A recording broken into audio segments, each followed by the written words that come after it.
Hello and welcome to IT Pro Guide. Mohammed Niaz with you.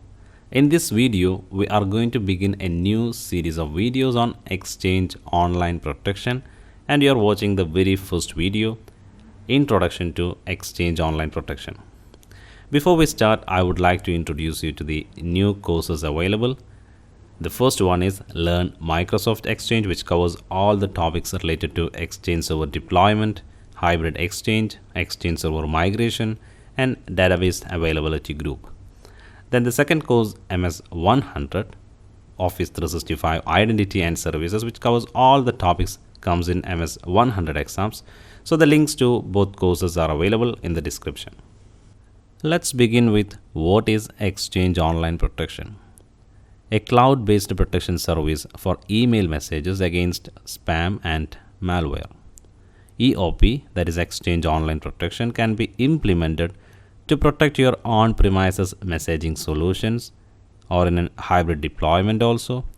By default, Exchange Online Protection is included in all Microsoft 365 subscription, and this is how the cloud filter works for Exchange Online or Office 365 mailboxes.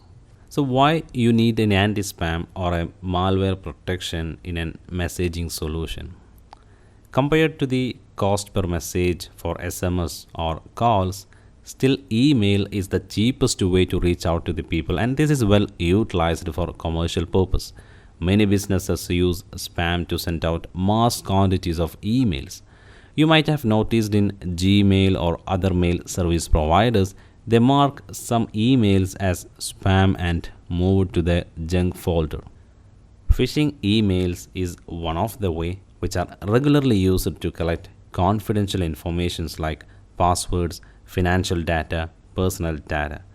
So hackers behind this, what they do, they carefully orchestrate to emulate an email coming from a trusted source, and people blindly follow the instruction and lead to share some confidential data to the attackers.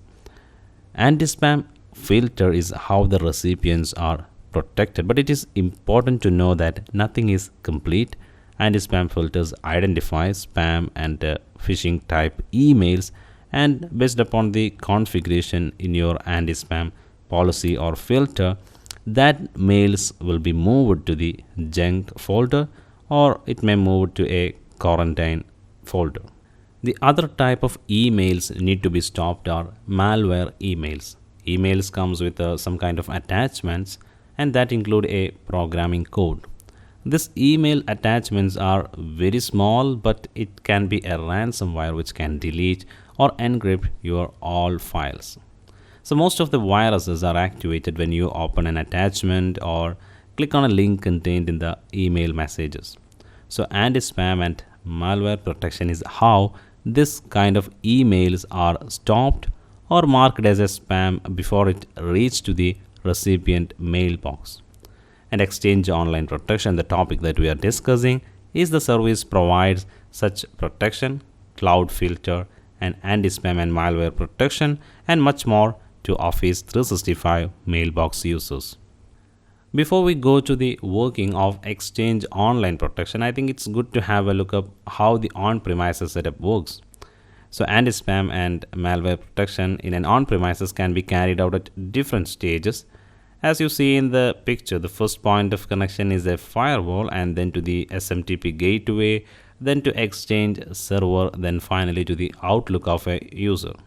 So different technologies and products are available to implement anti-spam and malware protection. For example, Cisco IronPort or Symantec Secure Gateway, this can be used as an SMTP gateway, and you can configure anti-spam and malware modules to filter your emails at this point. Some products like 10 Micro product offer Exchange database level scanning and filtering for anti-spam and malware, and some antivirus providers, they also offer PST scanning to filter spam emails. In this case, the emails will be filtered from the Outlook. But the best practice is to protect it from the top, otherwise more and more resources are utilized for some unwanted emails. So in an Exchange Online or Office 365, EOP Exchange Online Protection is the default service, provides filtering and protection services for all the incoming and outgoing emails. You can also leverage this protection to on-premises. We call it as a standalone EOP setup. So you can use EOP for your on-premises Exchange Server solution, but by default, Exchange Online Protection is the service provides protection for your email in an Office 365 mailboxes. Now let us have a high-level understanding of how Exchange Online Protection works. As you see in the picture, based upon the MS value in the domain DNS manager of your domain, email route to the Exchange Online Protection. When an incoming message enters to EOP, it initially passes through connection filtering, which check this sender's reputation. The majority of spam is stopped at this point and rejected by Exchange Online Protection. So in addition to the Microsoft connection filtering setup, you can have your own allow list or block list in the connection filtering. We will see later how to configure it. Then the message is inspected for the any sign of malware. So if a malware is found in the message or attachment, then the message is routed to an admin only quarantine store. So admin can have a view of the quarantine store, and if it seems like a safe, then the administrator can release that email. Otherwise, administrator can delete that email. Then the message continue through the policy filtering where the mail flow rules are created.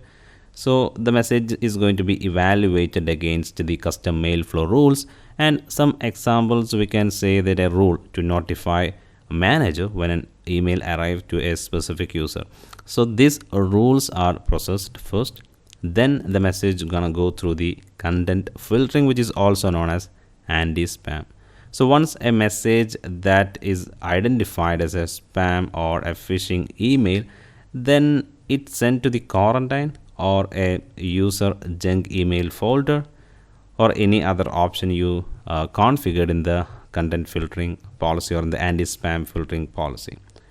So once a message complete all these layers of protection and passes all of this protection layer successfully, then it's gonna deliver to the recipient inbox.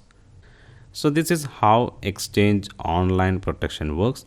Let us summarize what we have learned. We saw what is Exchange Online Protection and why it is important and required, how it works. So these are the topics that we learned in this video. In the coming video, we will see how to configure all these options. So that is all. Thank you for watching this video, and for more videos, subscribe my YouTube channel.